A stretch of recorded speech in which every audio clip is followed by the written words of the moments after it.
বাংলাদেশে আজ ও কাল 90 কিলোমিটার বেগে কালবৈশাখী ঝড় ও বৃষ্টি হবে এমনই কিন্তু জানাচ্ছে আবহাওয়া অধিদপ্তর। তো ফ্রেন্ডস, বাংলাদেশের কোন কোন জেলাতে ঝড় বৃষ্টি হতে চলেছে এই ভিডিওতে আপনাদেরকে বিস্তারিতভাবে জানিয়ে দেব। অবশ্যই ভিডিওটি শেষ পর্যন্ত দেখবেন। তার আগে আপনাদের কাছে ছোট্ট একটি রিকোয়েস্ট করছি, আপনি যদি আমাদের এই চ্যানেলটিকে এখনো পর্যন্ত সাবস্ক্রাইব করে না থাকেন তবে এইরকমই নতুন নতুন ভিডিও সবার আগে দেখার জন্য অবশ্যই সাবস্ক্রাইব করে নেবেন।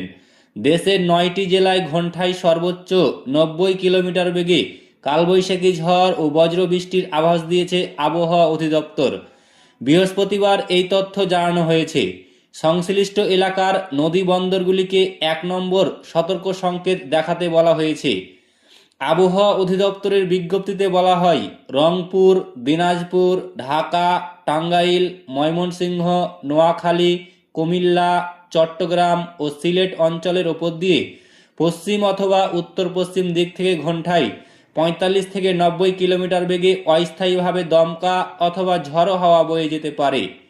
সেই সঙ্গে এই সব এলাকায় বজ্রপাত সহ বৃষ্টির সম্ভাবনা রয়েছে। এই কারণে নদী বন্দরগুলিকে 1 নম্বর নৌ হুঁশিয়ারি সংকেত মেনে চলতে বলা হয়েছে।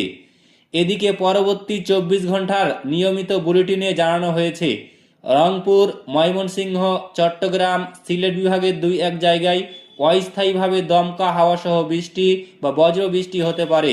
কোনো কোনো এলাকায় বিজলি চমকানোর পাশাপাশি বিক্ষিপ্তভাবে শিলাবৃষ্টিরও শঙ্কা রয়েছে।